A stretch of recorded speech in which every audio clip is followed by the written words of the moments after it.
hit you from over here, you know. 3, 2, 1, go.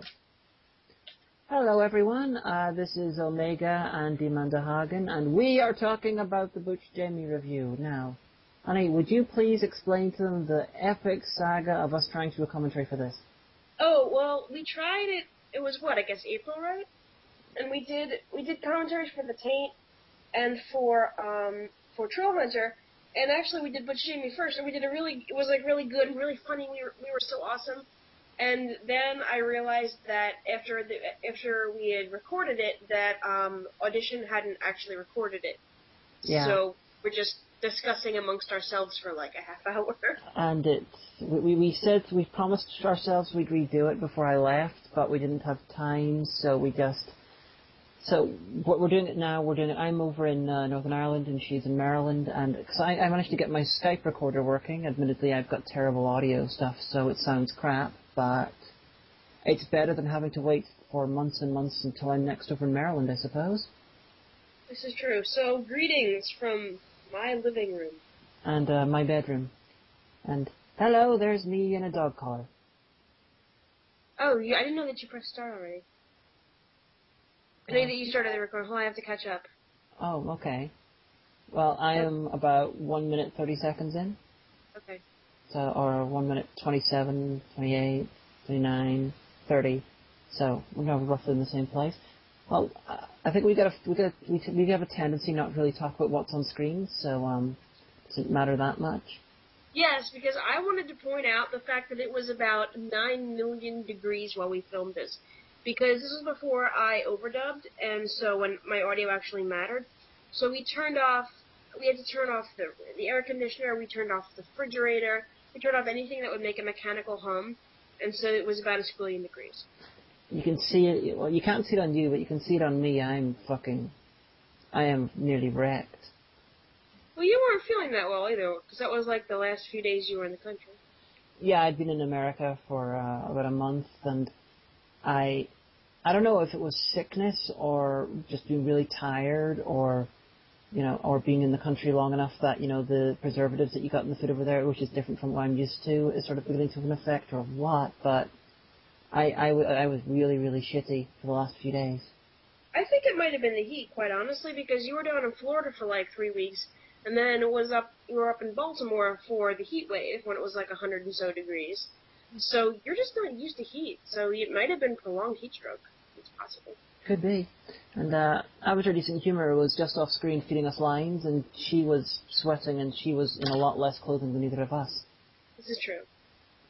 And occasionally walking over and biffing us, which you can see if you've watched the flubs. Yes, watch the flubs. Yes, actually, well, not just my, it's not my site, though. The flubs are over in Omegas, because this is going to be my recording. It's going to be on my WordPress, so all of my fans who watch this, go to Omega's things and watch this. And if you've not seen this episode properly, watch the fucking episode and watch all Omega stuff, because she's fucking brilliant. Oh, I know. Although I did like that one line of yours. Michelle Ellen, DeGeneres. See, I can make pop culture references. So, I have Coke.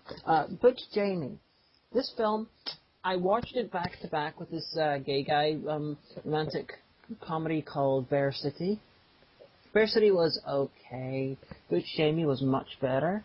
And I was all like, hey, Omega, check it out. This movie, this person in the movie, it's so you.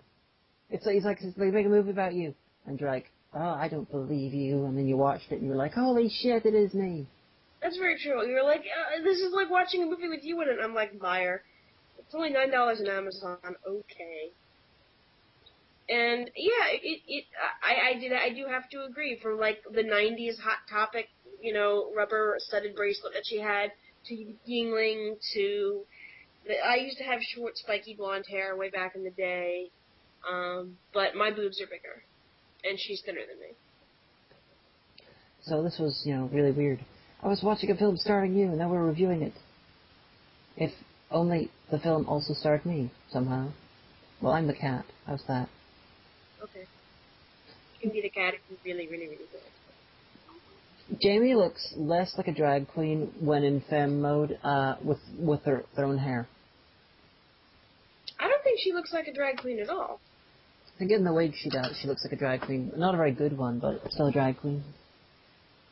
I like the cat demo tape was one of my favorite parts of this movie. That scene where the girl's like, yeah, got it going on, and I'm like, oh. Well, the cat is adorable.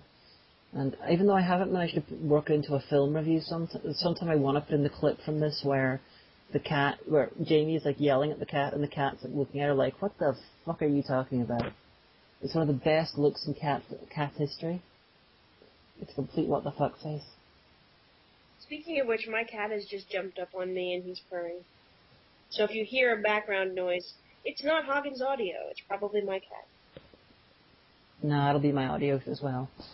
Well, I was trying to save your ass there. My cat is down in the corner, down by the door, being all like, I totally want to sit on the floor right now. So, this film has so many logical problems in it. You know, it's... But, like how, for some reason they thought it was better to hire a girl to play a guy than to just hire a guy at the same rate. And then to keep it secret because, you know, having a girl play a guy would actually make their film more notable. And, you know, it's a gimmick. You know, they could use to sell it. Unless it was somehow tied to their funding. I don't know why, but it was tied to their funding. Like they had to have a certain number of men or women, but even that doesn't really make much sense at all. Like maybe for tax purposes, they were hiring her at a lower rate than an actual male actor, but that would have just taken one or two lines in the script to fix. Yeah. And why would they have why would they do that with the main character? It's, you know, Michelle Ellen, yeah, you're butch lesbian, but butch lesbian does not mean, you know, automatic pass as, you know, as cis man, you know? It just... Right. It And for them wanting to keep it quiet, like I said, I think it would make sense if there was an off, like, you know, after when she's not on screen, a line about how this is great now that they can save so and so amount of dollars an hour by hiring a woman instead of a man, because that would also highlight the fact that she's being paid less than a man would be to just, you know, to do literally the same work. Yeah, that could have added a really cool little angle to it. Yeah, and oh no, and ace bandages. No, you don't want to bind using ace bandages. That is bad for you. That hurts so much. I've done that before, mostly for LARPing and costume party purposes, but... Like with ace bandages, one of the problems is they squeeze and they retract and they sort of go out, you know, with your breathing. And because of their sticky nature, when you breathe in, they sort of suck in a bit, and it can cause serious problems with your breathing. Oh, well, I didn't experience that, but it wasn't like pleasant or anything. Although, funny story actually, because many years ago when I LARPed, I played a male character. It was a really cool character, but a friend of mine at the time was like, you just want to play a guy because you're not a very good girl, and I was like, shut. But so, when I first brought the character in, of course, I bound my chest with an ace bandage, and my one friend was like, oh my gosh, I haven't seen you in such a long time, and came up and hugged me and said, wait a second, and then, like, touched my chest and was like, they're gone, and I was like, no, I bound them up. And it's interesting to note, only because, this one friend of mine actually came out as transgender a few years ago, and it's almost through, I think. Haven't seen him in a long time, but. Oh, sorry, you completely lost me. Sorry, it sounded like a non sequitur, but. Oh no, because he was like, "Where's your boobs?" and then. Oh yes, sorry, it was him that said that. Okay. Yeah. I completely. I missed that part of it. You can see part of the Avatar's hands, you know, holding Giovanni. Giovanni. So well. I think the shot there of us dancing should have been intercut with the actual footage of him walking. Yeah, but see, here's the thing, though. Like that, the music part, I actually had to loop because it was really only for her stuffing the sock down her pants, and then that cut of her getting out of the car, and then it cut to actual action. So I really didn't have it felt weird, but I didn't have anything else to edit in there, you know? Weird. Yeah, well. I suppose if I was doing it, what I would have tried to do, which I suppose would be easier with my, tech being a bit better than yours, I would have tried to take visuals from somewhere else and sort of put with the wrong audio and stuff. I probably could have, but I wasn't really thinking like that yet. Because this was like a year ago, and Windows Movie Maker. Although I have Premiere now, but I'm too stupid to use it, so I still use Windows Movie Maker.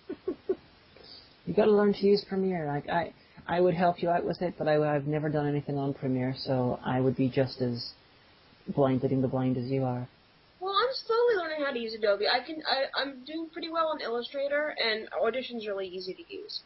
I mean, for the basic stuff that I do, like I couldn't, do special audio tricks yet. But it's just, Adobe doesn't name anything like you would expect it. There's all these weird terms that it's like you don't open a file, you refresh the nothingness. Yeah, it's a bit odd. But this woman is so fucking stupid. I mean, apart from the obvious things about, accepting Jamie's obvious bullshittery, which admittedly some people in Jamie's position have actually made lies like that and got away with it. For instance, Billy Tipton. Billy Tipton was epic in groundbreaking just levels of bullshitting his wives. But that was like the 1920s Deep South. So this is a bit. Yeah. Well, the fact that I could see her thinking that, or at least buying that she'd had a surgery, but the whole raccoon heart bit. Yeah, and the fact, even little things like the fact that they're like, I've never met a man who's I was going to say lesbian. I've never met a man who's a vegetarian. And it's like, what? How could you not, though? Yeah, it's like every single vegetarian I've ever known is a lesbian. It's like, what? What? I've seen it. Oh, wait a sec, what is it? The German is a brown shirt. He's wearing a brown shirt. Sorry. My brother, one of my brothers is a vegetarian. Oh, really? I didn't know that. Yeah, and he's the most stereotypically male of my siblings. So. Good to know, so I don't accidentally make some kind of barbecue joke when I meet the rest of your family. Well, you met him before. Oh, David? Yeah. Yes. And good thing I didn't make a barbecue-related joke then. He would have been like, American. Oh, he doesn't care. He's a trained chef, so he does a hell of a lot of cooking anyway. But it's just the idea. It's just the idea that well, he's not a vegan. He's a veggie. But no, I'm like our friend vegan. Oh yeah. Basil. Yeah, the vegan. Yes, Basil. It's the just this woman is really fucking stupid. She's written incredibly. There's several things in this film which cripple the film's possibility. Again, I could see it if this scene were longer and it came out that she like subconsciously knew, but she was trying so hard to be straight. She was trying so hard to just ignore that, Like, how, like something that you suspect, but inside, but you're trying to tell yourself, no, it could be this way, or this way, or this way. Yeah. You finally have to be like, yeah, I was just trying to delude myself. It's actually this. Yes, I have no experience with that whatsoever. Listen, you. Non sequitur. I love those fish. This movie could have dealt with more shots of fish. Damn right. This part does kind of seem like it was like, oh shit, the movie's almost over. Quick. Yeah, let's just suddenly have these two get together for no reason whatsoever, and because apparently gay movies have to have some sort of relationship. And hey, look at this, the German goes completely insane for no reason at all, simply because Jamie, in the end, has to be proved to be right and nice. And it's like, no. The German should have been together with the woman with the big tits. And Jamie should have, if anything, learned not to try to seduce so-called ex-lesbians. Because Jamie... she didn't know that she was an ex-lesbian until they broke up. Yeah, I know, but Jamie got into a relationship with someone who thought that they were a heterosexual man, You know, it doesn't matter so much that physically Jamie is not a man. It's the fact that Jamie does not identify as a man, and so that's the problem.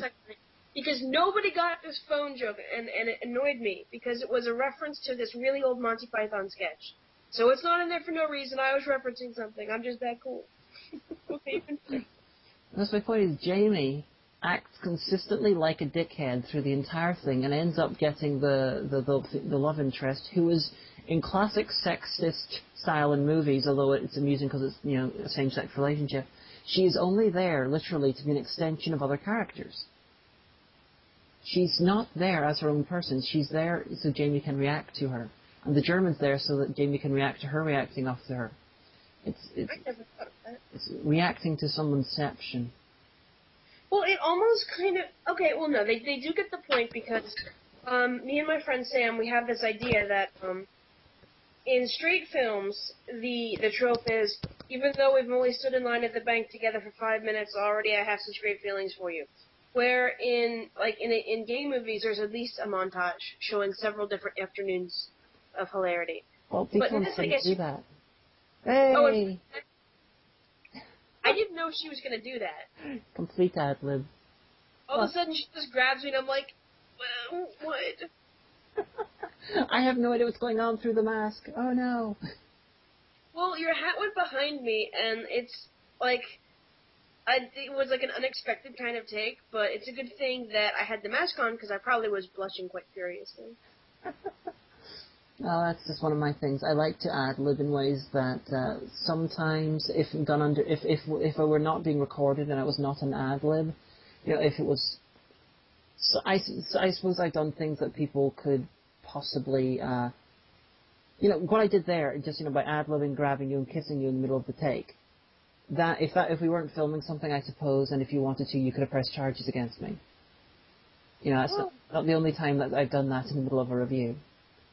And I only do it because I feel, you know, to get an authentic reaction out of another character, if they don't know it's coming, then then you'll get a more authentic reaction out of them. Does that make sense? Yeah. Like all those directors that don't tell people what's going on and then psychologically torture them and win an Oscar. Yeah, like another one. It was a thing I'd filmed with Sin Wicked, but he never released it. I don't know why. Well, maybe this is why. Superman the Musical. I was playing Hagen, and I had to basically intimidate him. So for about half of the takes, and I would never tell him which ones I was going to do with him, I would grab his testicles during when I was trying to intimidate him. I'm sure that was great fun for all involved.